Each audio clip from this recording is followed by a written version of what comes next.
तो हम यहाँ जो बात देख रहे थे, अभी जो हमने स्पर्धकों की बात देखी थी, तो कर्म परमाणु कितने संख्या में उदय में आते हैं, उसमें उसका कोई फल नहीं मिलता है। किस रूप से अनुभाग का उदय होता है, उस रूप में उसका फल मिलता है, वैसा निमित्त बनता है। तो उसको यहाँ स्पर्धकों के रूप में हमने अभी अभी जाना था।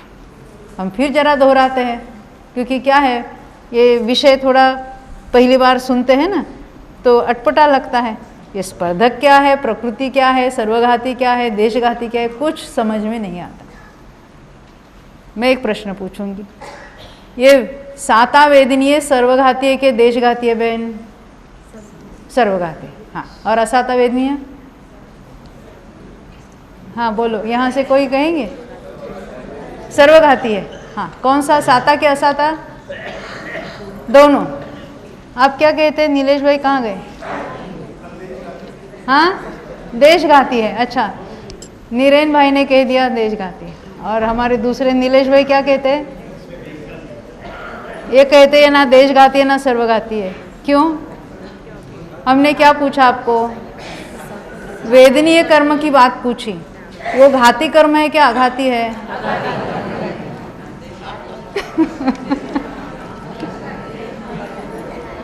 तो देशघाती और सर्वघाती ये घाती कर्मों के भेद है। हम आपको कुछ भी पूछेंगे, वो आपको सजग रहना है। वेदनीय कर्म ना घाती है या ना देशघाती है ना सर्वघाती है, वो तो अघाती कर्म है। हाँ बिल्कुल। तो उसमें ये कोई स्पर्धक, उसमें जो अपने अपने स्पर्धक है वो बात अलग। उसमें साता के अलग हो गए, गुड़ खांड शर्करा अमृत वाले, और असाता के हो गए नीम कांजीर विष और हलाहल वाले। हमने दो दो भेद किए थे ना हर एक में, प्रशस्त और अप्रशस्त। तो प्रशस्त के जो है वो गुड़ खांड गुड़ खांड शर्करा और अमृत, और जो अप्रशस्त यानी पाप प्रकृतियां है किसकी? आघाती की, वो नीम कांजीर विष और हलाहल।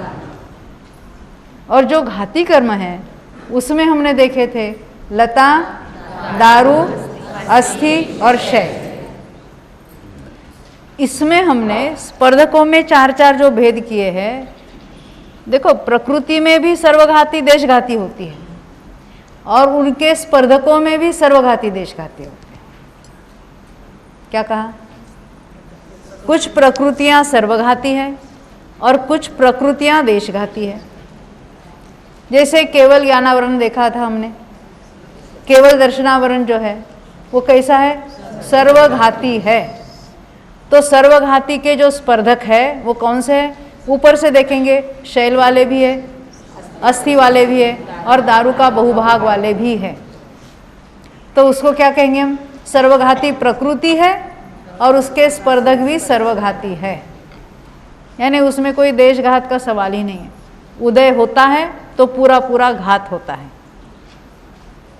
केवल ज्ञानावरण का उदय चल रहा है तो प्रतिपक्ष का यानी केवल ज्ञान का वहाँ कोई प्रकट नहीं, वो पर्याय में केवल ज्ञान प्रकट नहीं है, उसी को कहेंगे उसका पूरा पूरा घात हो रहा है। ये भाषा है, यहाँ कथन पद्धति है।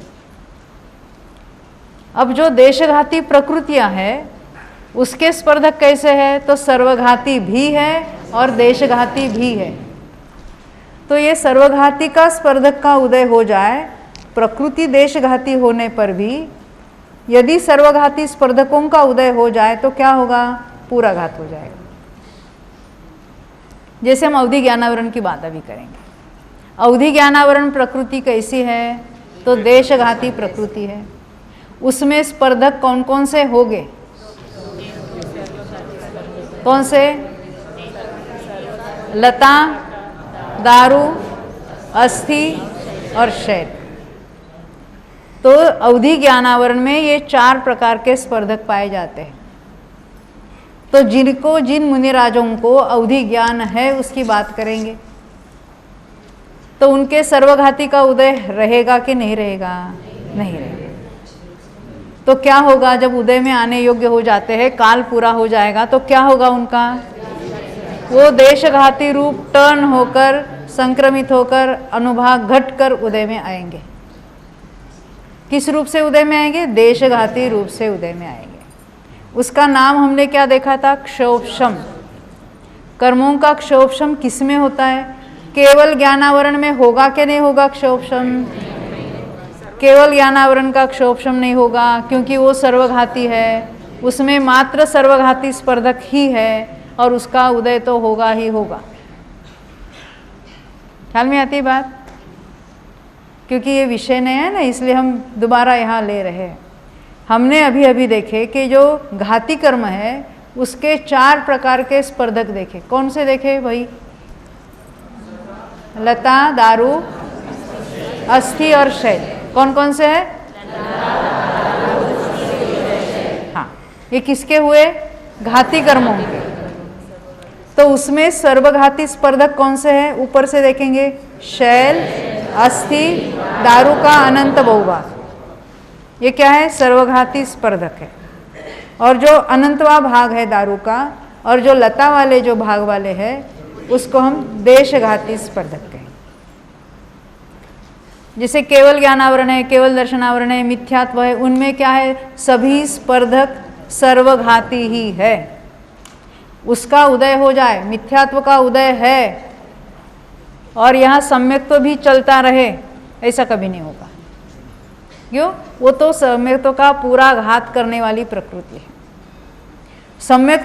सम्यक मिथ्यात्व का उदय हो जाए और फिर भी जीव का सम्यक्त्व भी चलता रहे, ऐसा भी नहीं होगा, क्योंकि वो भी सम्यक्त्व का पूरा घात करती है।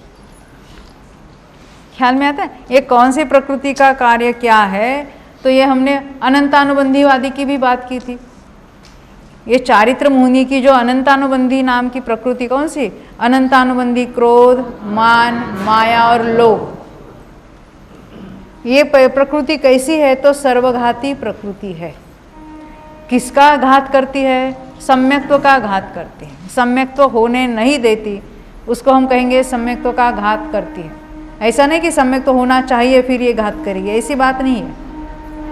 सम्यक्त्व का घात करती है, नहीं, वहाँ जिसका उदय है अनंतानुबंधी का, वहाँ सम्यक्त्व नहीं पाया जाता, उसको कहेंगे वो सर्वघाती है प्रकृति। उसमें कोई क्षोभशम नहीं होगा अनंतानुबंधी में। ख्याल में आती है ना बात? इस तरह से हमने सभी कषायों की जाति की चर्चा